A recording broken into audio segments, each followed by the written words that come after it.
Bon, on va faire un update sur XRP. C'est la deuxième vidéo, by the way, que je fais parce que le premier, bah, je me répétais sur des trucs, puis en tout cas, le fichier, la manière qu'il était enregistré, j'étais pas capable de couper des bouts que je voulais couper. Fait qu'on va recommencer.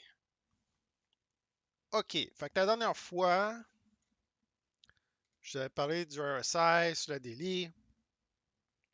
Donc là, c'est confirmé. On avait bel et bien un bullish reset. On est retourné dans la zone bullish. Euh, les stochastiques toujours qui pointent vers le haut. Rejection de la zone critique. Donc, ça, c'est merveilleux. On a beaucoup de place, by the way. Puis ça peut aller dans la zone critique. Puis en fait, plus tard, je vais vous montrer jusqu'où ça peut aller, là. Même chose pour le RSI. On a encore beaucoup d'espace. Euh, la seule chose qui est plate, c'est que ça monte tranquillement. Euh, parce que si je compare, mettons, avec BNB, BNB, là, il fait des chandelles de 20$ par jour, là. Celle-là est de 27$, puis l'autre, celle d'aujourd'hui à date, elle est de 25$. Puis XRP, selon moi, la meilleure crypto, ben, une des meilleures cryptos dans les 5000 qu'il y a là, à date, là. Elle fait seulement quelques cents. Donc moi, là,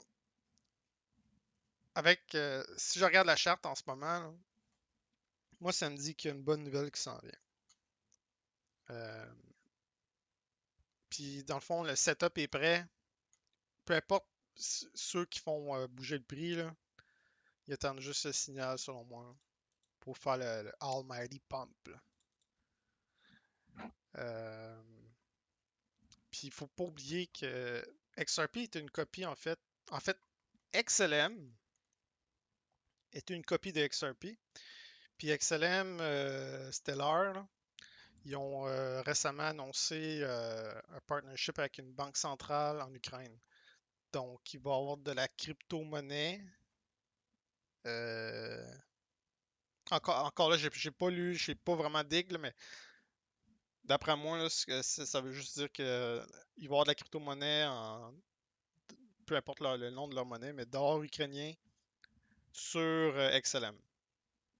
Puis XLM, c'est une copie de XRP, donc puis on sait que Ripple travaille avec environ 50 banques centrales à travers le monde.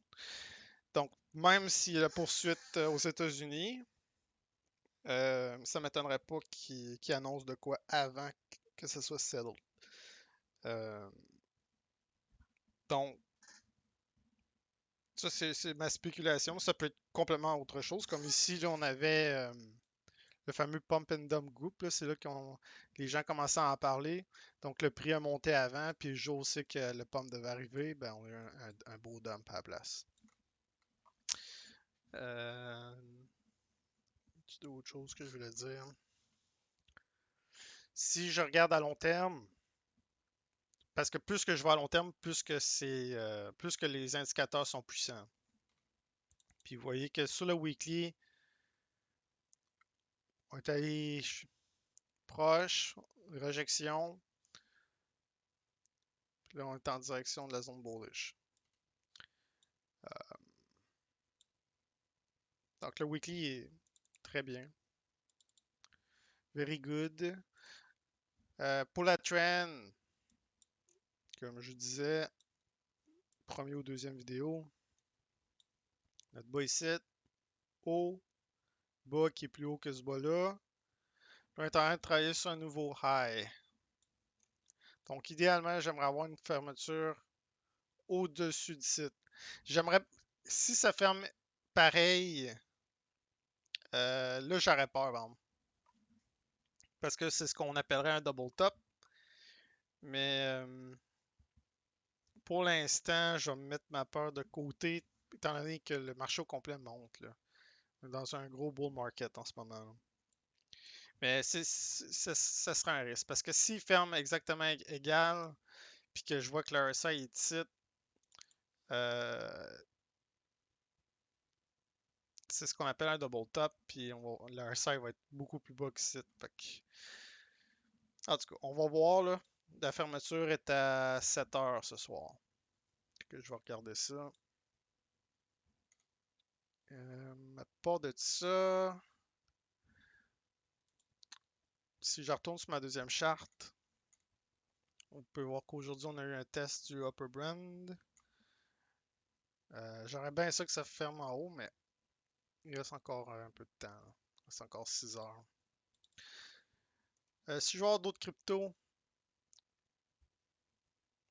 il y en a une que j'ai personnellement.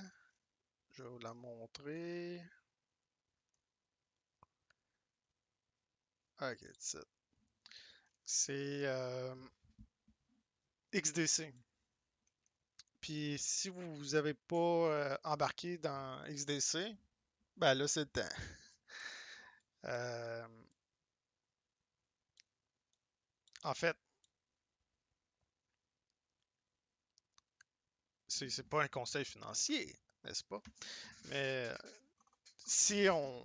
Tant aussi longtemps qu'on va fermer des chandelles en haut du 50 ici, là, à 0.007 cents, c'est correct. Si on ferme en dessous, c'est mauvais. En fond, en haut de ce niveau-là, ici. Là. Puis en fait, on a rebondi direct dessus. Hein. Puis excellent, XDC, c'est un peu comme Ripple, c'est juste que c'est une compagnie à Singapour, puis j'aime bien avoir quelque chose en Asie aussi. Là. Je pense pas que Ripple vont ramasser tout le monde. En tout cas, je vous invite à faire vos recherches là, sur XDC. Ça s'appelle Xinfin. Xinfin. Puis j'avais parlé aussi du stock market.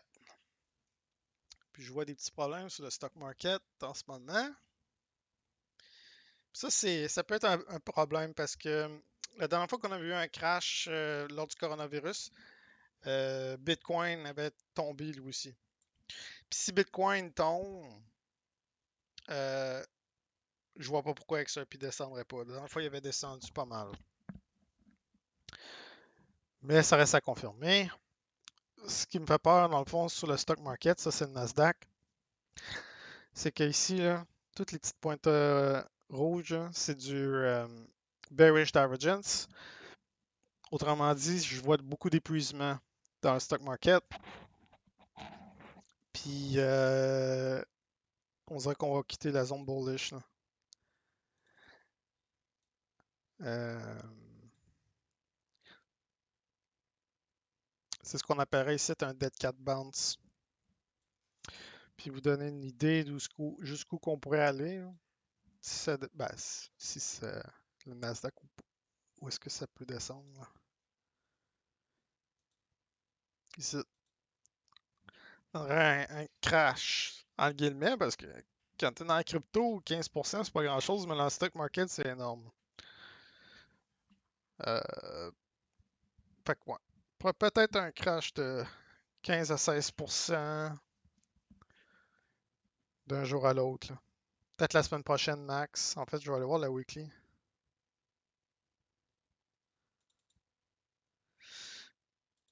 Ouais.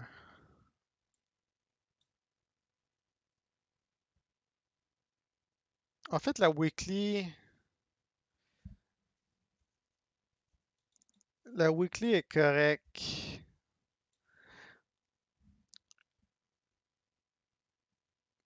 12, 7, 27, je vais juste regarder de quoi. 12, 7, 27. Ouais. Dans le fond, c'est ça ici. Si on passe ce niveau-là ici, là, euh, c'est ce qui va. Ça va aller plus bas. Ouais. En tout cas, ça va être à voir. Là. Ça va être à voir. À court terme, pour XRP, je vais revenir sur XRP. Euh, on a beaucoup de volatilité. Mais ça, c'est normal. C'est parce qu'en ce moment, il y a tellement de monde dans le marché, dans la crypto en ce moment. Les échanges en arrachent, là, by the way. Mais il y a tellement de monde que le funding rate il coûte cher. Puis, moi, exemple, j'ai une position sur XRP. Hein, puis hier, avant de me coucher, il était à 0,17%.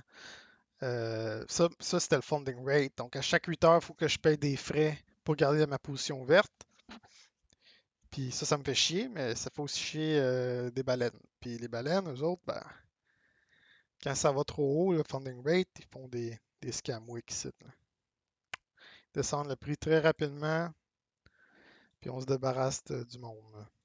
Puis le funding rate en ce moment est à 0,2%. Fait que, peut-être bien que d'ici la fin de la journée, on va retester ce niveau-là ici. Peut-être excéder. Ah oui, puis chose importante, on a, on a gagné cette résistance-là, 47 cents. Tant qu'on reste au-dessus, c'est correct. Si on ferme les 4 heures en dessous, c'est mauvais. Ça briserait un peu la structure. On va espérer qu'on ferme pas en dessous. Donc c'est ça ici, là. 46 cents. Là. Ouais. C'est autre chose. Non, c'est pas mal ça. Je ferai un autre update s'il y a des choses qui se rajoutent. Ciao!